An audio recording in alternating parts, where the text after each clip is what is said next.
మొదటిగా విధేయత కలిగిన కుమారుడు, ద ఒబీడియంట్ సన్. పాత నిబంధన కాలంలో అబ్రహాము తన కొడుకు ఇస్సాకును బలిగా అర్పించడానికి, బలి ఇవ్వడానికి మోరియా దేశ పర్వతానికి తీసుకొని వెళుతూ ఉండగా ఇస్సాకు తన బలికి కావలసిన కట్టెలను తానే మోసుకుంటూ కొండపైకి వెళ్ళాడు. బైబిల్లో ఏమని చెప్పబడిందంటే, ఆదికాండము 22:6 దహన బలికి కట్టెలు తీసుకొని తన కుమారుడగు ఇస్సాకు మీద పెట్టి.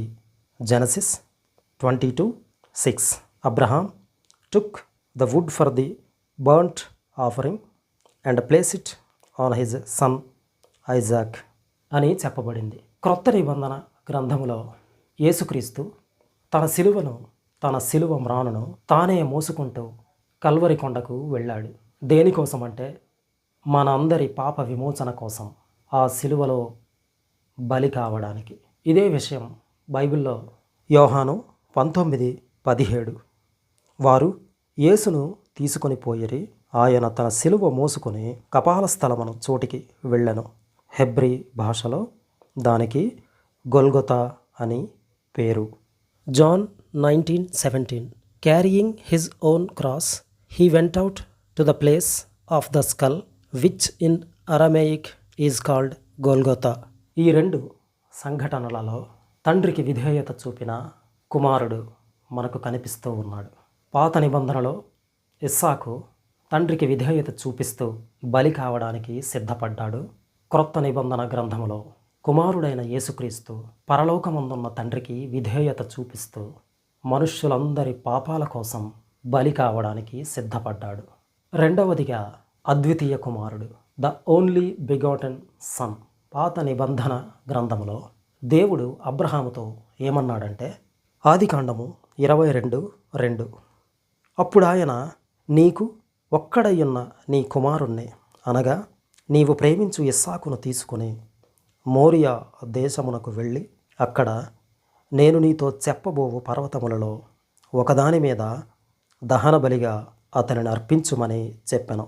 Genesis 22:2 then God said, take your son, your only son, whom you love, Isaac, and go to the region of Moriah, sacrifice him there as a burnt offering on a mountain I will show you అని చెప్పబడింది.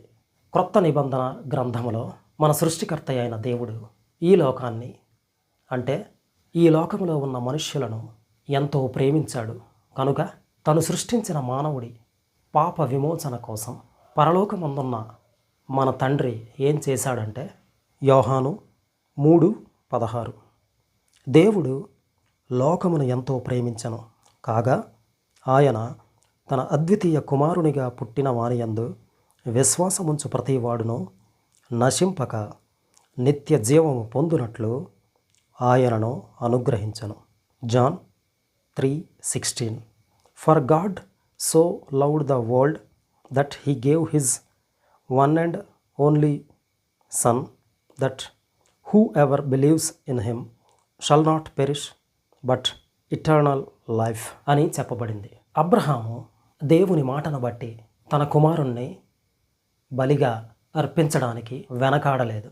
కానీ మన సృష్టికర్త అయిన పరలోకపు తండ్రి మన పాప విమోచన కోసం తన ఏకైక కుమారుణ్ణే ఈ లోకానికి పంపించాడు. ఆ కుమారుడు తనకు తానుగా ఆ శిలువ మీద బలిగా అర్పించుకున్నాడు. మానవులందరి కోసం తన ప్రాణాన్నే త్యాగం చేశాడు. మూడవదిగా మనకు బదులుగా ద సబ్స్టిట్యూట్. పాత నిబంధన గ్రంథములో ఆఖరి నిమిషంలో ఇస్సాకునకు బదులుగా బలి అర్పించడానికి పొదలో తగులుకున్న ఒక పొట్టేలును దేవుడు సిద్ధపరిచాడు.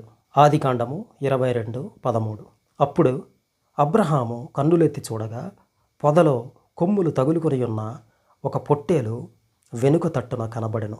అబ్రహాము వెళ్ళి ఆ పొట్టేలును పట్టుకొని తన కుమారునికి మారుగా పెట్టి దహన బలిగా అర్పించెను. Genesis 22:13 Abraham looked up and there in a thicket he saw a ram caught by its horns. He went over and took the ram and sacrificed it as a burnt offering instead of his son అని చెప్పబడింది.